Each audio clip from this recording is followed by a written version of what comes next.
Is striving not only to contain our development,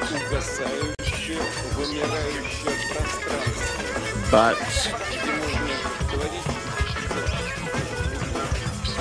they are intent on destroying us and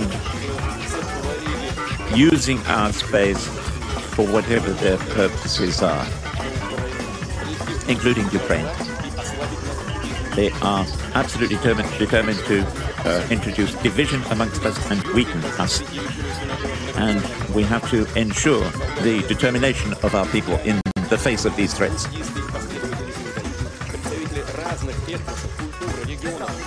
And this encompasses all the various representatives of the different regions and the multicultural nation which is Russia. And it involves all our common efforts. Together, shoulder to shoulder, we are fighting for a common cause, that of the motherland.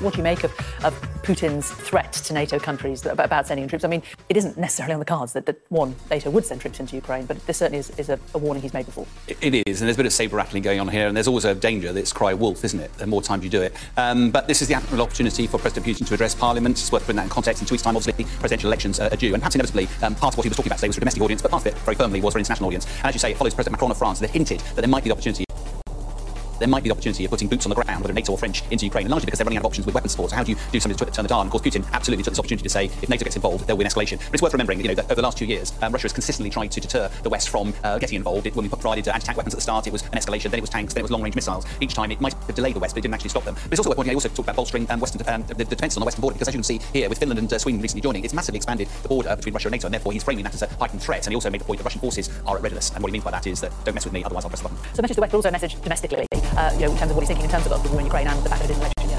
Yeah, and it's interesting. I tend to watch the body language of Putin on some of these things. It felt like a more confident President Putin. He gave a rare insight into what Russian people, the night they're fed, because it was the world according to him. He said that the majority of Russian supporters, especially in military operations, he said the military are gaining initiative on the battlefield, they're gaining valuable combat experience. But he also took the opportunity to highlight technology that Russia is bringing to bear, in other words, how powerful that is. And he highlighted the Zircon hypersonic missile. This is being tested, but it's actually been used quite effectively very early in its time and development. So look at the picture of the missile here, and it's a 21st century missile. There's not many of them, but he did highlight just how effective this Mark 8 missile had been in striking targets.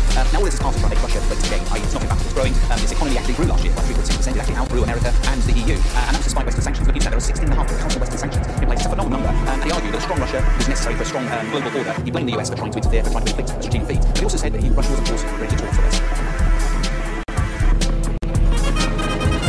It was a long speech, over 2 hours, but Vladimir Putin kept the fighting talk to the start, tackling head-on debates in Europe over possible ground troops for Ukraine and strikes beyond Ukraine's borders. They must grasp that we also have weapons. Yes, they know this. As I've just said, capable of striking targets on their territory. He said his forces in Donbass have the initiative and will continue to press on. He warned of the dangers of nuclear war, even as he boasted of his own nuclear arsenal. And he said the US could not pick and choose when they wanted to talk. But they've recently made unfounded allegations, in particular against Russia, regarding plans to deploy nuclear weapons in space. Such fake narratives, and this story is unequivocally false, are designed to involve us in negotiations on their conditions, which will only benefit the United States. This was mostly a pre-election speech, State of the Nation style, talking up the family, the economy, and the future. As the event wrapped up, a mass outpouring of mostly men, 100% Team Putin. The main message to the West is that it is necessary to build a policy taking into account the interests of Russia, and there will be no other way. The West shouldn't be afraid. We're not going to have to attack anyone with the proposal. Russia attacked Ukraine. No, Russia is defending it already. Think of Alexei Navalny does not go down that well. Why shouldn't they think that Russia is a gangster state? Yeah, there is a perpetual sense of victimhood to Vladimir Putin's secrecy. It's not us, it's them. The West is out to get us, whilst also saber-rattling, discussing about how nuclear war would be catastrophic. So I think the fact that he was even invited this year in Western press, where for a long time we haven't been, speaks to his confidence. And all the while, in another corner of Moscow, preparations underway for the burial of Alexei Navalny will be laid to rest on Friday. The police already in situ, unclear how the day will unfold. Time of this Spanish. He will either die on this, or be removed in something called non-violent, or be moved in violence. It would have been his Rhineland ambitious military leader. It wouldn't have been the moment in which he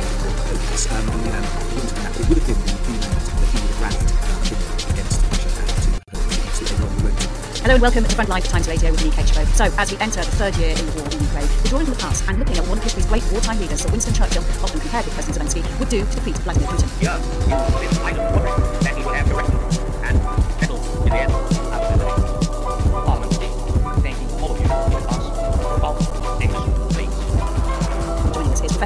Roberts, a member of the House of Lords and one of Britain's best-known military historians, who first started writing about Churchill more than 30 years ago. His latest book is called Conflict, Evolution, Warfare from 1945 to Ukraine. And Professor Michael Clark, Professor of Defence Studies, who's a leading analyst on conflict, and his newest publication, Great British Commanders, is out later this year. Welcome to both of you. Thank you so much for your time today.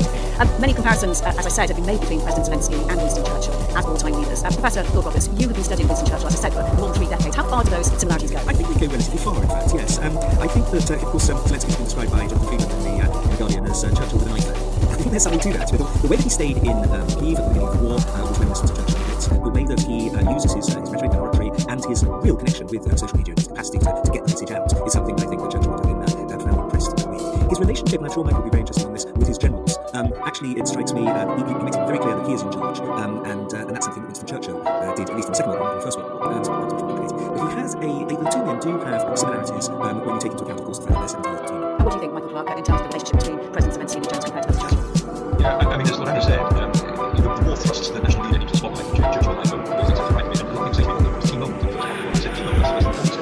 when on the day before the 690 invasion, Zelensky and I were streets very much event, very dangerous thing to do. There were 6 assassination squads running around Kyiv trying to get together, and 2 of them didn't neutralise them. He went out to the street and he said, "I'm here, I'm not getting behind you, this is here, we're all here." And it's a show of unity, but able to show there the profound understanding of the media, so the new media, bring good media into communications teams, saying, "Obviously, we're still there now." And so the other instinctively understood, you turn on the street, you show you're there, nobody did it very long, it didn't really break, but the sheer sincerity of it convinced people that fundamentally changed. It changed the war, it showed the Ukrainians that they were going to fight, and it showed the Americans that the Ukrainians were fighting. And so the whole thing turned from a Russian coup d'etat, military coup d'etat, into conflict all over the world. And Andy Roberts, one of the things that you talked about before was the way that Churchill was one of the first people to warn against German ambitions in the First World War. He was one of the few prominent people to warn against, and particularly the rise of the Nazis. And he was against appeasement. Why did he see what others didn't? And actually, you can add, of course, he was the first major Western politician to get Stalin and the Western imperialism as a hero as well. Three of them really big issues.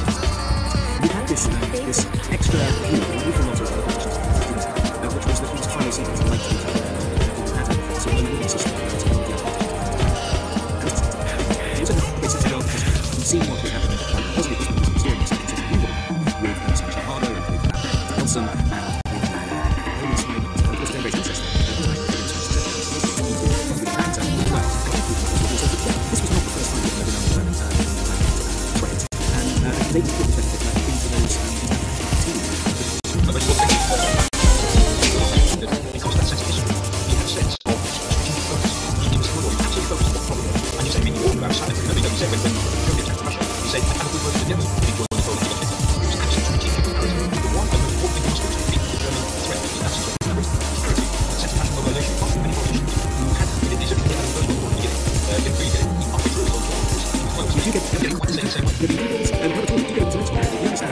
This is something that people have. If nobody is going to, no male of military age, to Ukraine, they are going to put the entire economy into war footing. This is something just being lost when it comes to total war in it. But it wasn't great actually at last, but I think it was definitely going to happen before it happened. As soon as it did, wow. And that phrase, of course, about how we would have was another of those moments. Like you said, 40 seconds. That was another of those moments which absolutely framed the conflict for the world. Michael, if Churchill had been around in 2014 when Russia annexed Ukraine, or perhaps even before that when it invaded Georgia, how things, I wonder, might have been different today?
You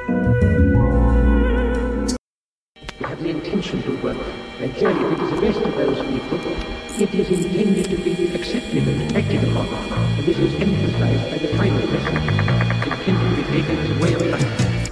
If we ourselves wish to work, we must ask ourselves whether this document represents for us a way of life. A way of life. If you will accept the conditions as what you are aiming at, then the rest of this applies to you. Otherwise not.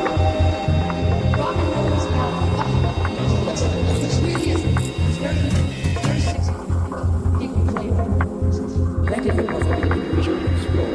Can you tell me about your first experience of a nuclear explosion?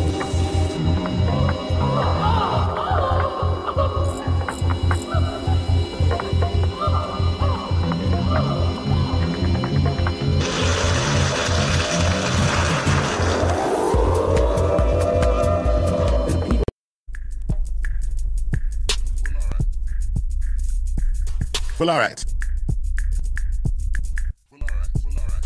Well, all right. Well, all right. All right. All right. All right. All right. Okay.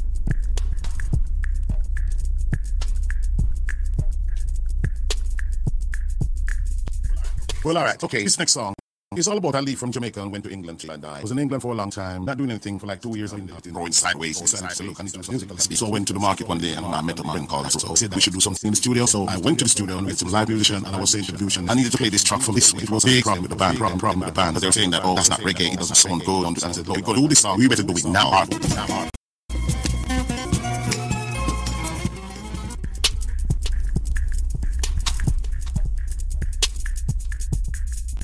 Well, all right. Okay, this next song, it's all about I leave from Jamaica and went to England till I died. I was in England for a long time, not doing anything for like 2 years. I've been there sitting down in the house, going sideways. Decided to look and it's musical. So I went to the market one day and I met a friend called. So said we should do something in the studio. So I went to the studio and get some live musician and I was saying to the musician, I needed to play this track for this. It was a big problem with the band, but they were saying that, oh, that's not reggae. It doesn't sound good. And I said, look, we're going to do this song. We better do it now or I'm going to go home. And they decided that I'm not going to do this. So I jumped in my car and went home. And then my Rangers crew come to my house and said, they will play that the way I want. And they played it the way I wanted. And this song went right up in the British charts. Then they started to take away, oh, I did this, oh, I played that. People reminding this. Here I come. How do I know as rather than Robbie? Let's get Robbie. Let's get them Robbie. Rather than Robbie. Here I come. How do I know as rather than Robbie? Let's get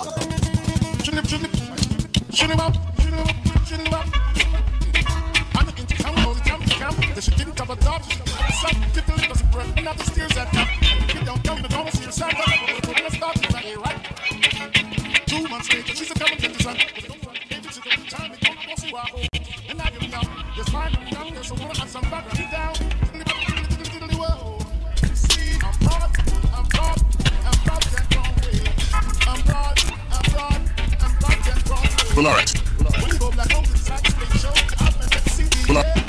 All right. Okay.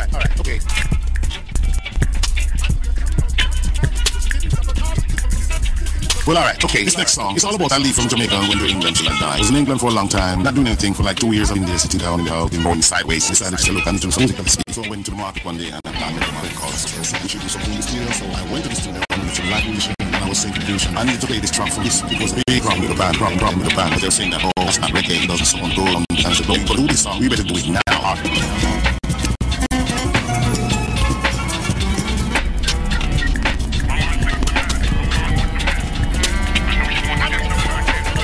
Okay, this next song, it's all about I leave from Jamaica and went to England till I died. I was in England for a long time, not doing anything for like 2 years. I've been listening to that going sideways. So I went to the market one day and I met a friend called. So I started to do something in the studio. So I went to the studio and with a live musician and I was saying to the musician, I need to play this track from this song. It's big problem with the band, but they were saying that, oh, it's not reggae, it doesn't sound good. And I said, look, we're doing this song, we better do it now. I'm going to go home. And they decided that I'm not going to do it. So I jumped in my car and went home. Then my Rangers crew come to my house and said, they will play that the way you want. And they played it the way I wanted. And this song went right up the British charts. Then they started thinking, oh, I did this.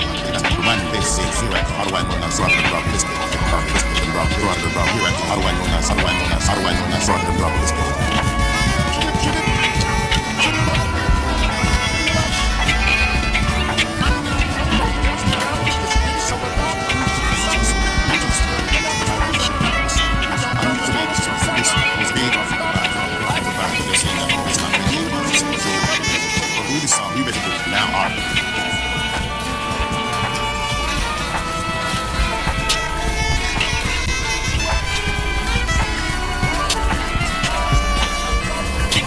Okay, this next song, it's all about I leave from Jamaica.